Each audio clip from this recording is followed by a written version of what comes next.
At my mom's birthday brunch, I walked up with my kids in their Sunday best. My dad looked me dead in the eyes and said, "You shouldn't have come." I didn't say a word, just turned around with my kids and drove off. An hour later, my sister called, "Why did you lock the account? Mom's crying." I was so shocked I could barely speak. My dad had never talked to me like that before. Not like that. Not in front of my kids. Not on my mom's birthday. We had just stepped onto the patio, me holding a covered dish in one hand and my youngest gripping my fingers with the other. The boys were dressed in matching button-ups, their hair combed and neat. They were trying so hard to look nice. We even stopped at the grocery store earlier that morning to get Mom's favorite flowers. It was supposed to be a surprise. I saw her first, my mom setting out paper plates on the backyard table, chatting with my sister near the grill. Everything looked normal. Balloons on the fence, a happy birthday banner above the sliding door, music playing low through a Bluetooth speaker. It looked like any other family gathering. For a second, I thought maybe it was all in my head. Maybe this year would be different. Then my dad walked over. He didn't smile, didn't look at the kids, just stood there, hands in his pockets like he'd been waiting for this moment. And then he said it, "You shouldn't have come." My mouth opened, but nothing came out. My kids turned to look at me, confused, waiting for me to say something. Anything. My oldest clutched the small bag he decorated himself. It had a candle and a card inside, one he wrote the night before after asking me how to spell grateful. The silence felt endless. I turned around. No drama, no yelling. I just walked back to the car with the boys trailing behind me, still trying to understand what had just happened. We drove away with a covered dish still in my lap and their gifts unopened. I didn't even pull into the garage when I got home. Just parked, sat there, and stared at the dashboard for a long time while the boys went inside. They were the only ones who didn't ask me to explain myself. An hour later, my sister called. I didn't answer. Then the message came through. "Why did you block my account? Mom is crying." I had given her access to my Amazon account 5 months ago so she could order vitamins, a few household things. She ended up spending over $2,500 on candles, skin creams, and throw pillows. I never said a word. Not until now. They had no idea what was coming. They thought I'd feel guilty, that I'd fold like always, cry a little, apologize, and ask what I did wrong. But I didn't. This was the last time I'd let them make me feel like an outsider in my own family. The text started less than an hour after we got home. I was still in the kitchen trying to rinse off the smell of coffee cake and patio smoke from my hands when my phone lit up. "Who is Patricia?" First message, "Why did you block my account?" Second, "Mom is crying. She says you ruined her birthday." Then came the string of guilt. "What's wrong with you? You didn't even say anything. You just left." The kids looked so confused. Dad said, "You were being dramatic." Again, not once did anyone mention what he said to me. Not one person repeated the sentence that shattered what little hope I had left. "You shouldn't have come." Apparently that wasn't the problem. The problem in their eyes was me leaving quietly, without a meltdown they could use against me later. I didn't give them the drama they were hoping for. I gave them silence, and it drove them insane. I didn't answer. Instead, I sat on the couch with the boys. They were eating microwaved popcorn and watching some cartoon about space dogs. My youngest leaned his head on my shoulder and whispered, "Grandpa was mean, but I still like Grandma, just not today." That nearly broke me. I kissed his head and didn't say a word. They were the only ones who didn't ask me to explain myself. I hadn't even planned to block Mom's account. I'd let her use it for 5 months. She said she needed to order a humidifier and maybe some multivitamins. I said sure. I wasn't tracking the orders daily, just letting it slide, thinking she'd be reasonable. But she wasn't. She ordered luxury candles, designer pillows, overpriced bath bombs, a set of steak knives she'd never use, and 3 different brands of collagen powder. I checked the total, $2,587.43, all of it under my name. And I still would have let it go. I swear I would have if it hadn't been for that moment in the backyard. So I blocked her, canceled her login, removed her saved address, deleted the payment method. Then I sat there staring at my computer screen, heart pounding, and realized something else, something bigger. They needed me more than they'd ever admit. For 4 years, I'd been paying their utility bills, quietly. They never asked. They just expected it. Mom would mention the electric bill being late in passing, and next thing I knew, I was transferring money. Dad always left mail unopened in piles. Half their services were tied to my email address because I was the only one who could remember the passwords. I went into the utility portal one by one and canceled every automatic payment. Water, gas, electricity, internet, all of it gone in 5 minutes. That was the moment something shifted. Not just the anger or the disappointment, but the realization that I didn't have to do this anymore. I didn't owe them convenience. I didn't owe them peace. They wanted to treat me like an outsider. Then they could learn how to live without the daughter who kept the lights on. It started the next morning just before 10 a.m. I was in the middle of helping my youngest glue a paper rocket ship together when the power shift began. Only this time it wasn't in my house. 3 missed calls, all from my sister. Then the first voicemail. "I'm serious, Patricia. This is getting out of hand. Mom says she can't log into Amazon. What did you do?" Then another one, angrier. "Are you really this spiteful? She said one wrong thing and you're acting like she burned the house down. Grow up." Then the third one came in with a nervous laugh. "The Wi-Fi just went out at Mom's during her book club Zoom. She's freaking out. Dad tried to reset it but couldn't even find the modem." That voicemail I replayed twice. They had no clue what was happening yet. They were confused, grasping at straws, still thinking this was some tantrum I'd snap out of. But they'd never lived without me running interference before. They had no idea how much I'd been doing behind the scenes, how much of their life was running on the systems I had set up.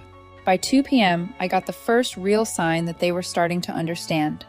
A text from my mom, just 4 words. "Did you cancel everything?" No punctuation, no explanation, just that. It didn't sound like her usual tone. It sounded scared, exposed. I didn't answer. 2 hours later, the gas company must have called them because I got another text. This time, "We have no hot water. What are the boys going to think of you when they're older?" That one I screenshotted just to remind myself why I was doing this. She wasn't worried about the gas. She wasn't worried about her grandkids. She was worried about her image, about control, about losing me as the family scapegoat. And just when I thought they couldn't twist the knife any further, she sent a follow-up.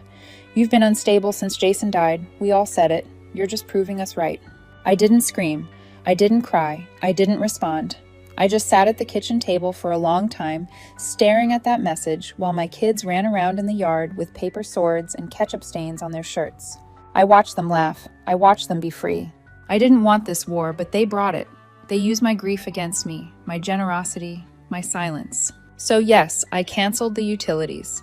Yes, I blocked the Amazon access. Yes, I made sure their email inboxes would be full of payment reminders they didn't know how to handle. Because for once, they were going to sit in the discomfort they'd made me live in for years. And I wasn't finished yet. By the 3rd day, the storm fully hit. My sister left me 3 voicemails in the span of 20 minutes. I didn't listen to them at first. I was busy helping my oldest bake cookies for a school fundraiser. He insisted on chocolate chip, no nuts, because Grandpa always picked out the nuts anyway. He laughed when he said it, but I could tell he knew something had shifted. Even he didn't ask about seeing them again. Around 5 p.m., the house phone rang. No one ever uses that number except telemarketers and the bank, but this time it was a number from Mom and Dad's neighborhood. I let it go to voicemail. 30 seconds later, a new message popped up. I played it on speaker, thinking it would be more begging, more fake tears. It wasn't. It was Mr. Carlson, Dad's next-door neighbor. He sounded rattled. He said there was water flooding down their driveway into the street. Said someone had tried turning on the front spigot and left it running. Apparently the pipes cracked when the gas went off and the water heater shut down. The whole crawl space was soaked. I sat down at the table and listened again. That was the moment I realized something strange. Dad hadn't called me himself. Not once. Mom and my sister were running around panicking, but he was silent. He hadn't even tried to text me. I checked my email out of curiosity. One new message from the electric company. The payment method on file had been declined. Twice. Service was pending disconnection in 24 hours. It would be so easy to fix, one click. But I didn't. Instead, I opened a private folder I'd kept on my laptop for years. Screenshots, messages, notes I'd taken after every holiday blow-up, every time they called me dramatic, every time my mom talked down to me in front of the boys, every time they made me feel like I was nothing more than the widow with baggage. I wasn't planning to use it until my sister sent one final message that night. "You know he's sick, right? He has an appointment next week for a scan, but I guess you don't care about that." That stopped me. I didn't know. No one told me.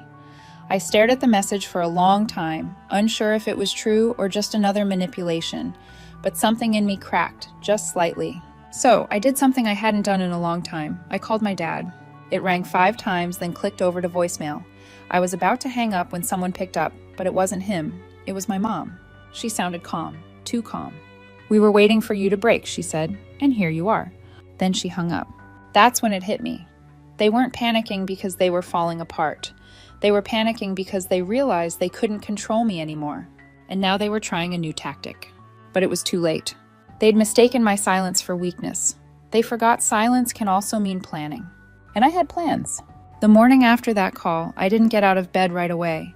The boys had poured themselves cereal and were watching cartoons quietly. They knew I needed the rest, and honestly, I was grateful for the space. I just laid there staring at the ceiling, thinking about everything, about Jason, about how he used to say, "You don't owe people peace if they keep burning your house down." I finally understood what he meant.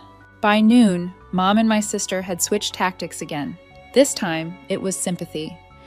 Mom sent a long message saying how tired she was, how hard life had been since I shut her out, how Dad wasn't doing well. Then came a photo. Dad sitting on their porch with a blanket over his knees, staring off like he was 1 foot in the grave. Maybe it would have worked 2 weeks ago. Maybe I would have driven over, cried, begged for peace. But not now. Instead, I did something I should have done years ago. I called the utility companies and had everything fully transferred out of my name. No partial holds, no pending balances, everything gone. I told the rep to remove my email and phone number from every account. It was oddly satisfying spelling out my mom's full name and saying she'll need to set up a new account herself. Then I logged into the Amazon account one last time, printed the receipts for all her orders, and dropped them into a manila envelope. No note, no explanation. I drove to their house and left it in the mailbox. As I pulled away, I saw the curtain move. That night, my sister tried again. "You really don't care, huh?" she wrote.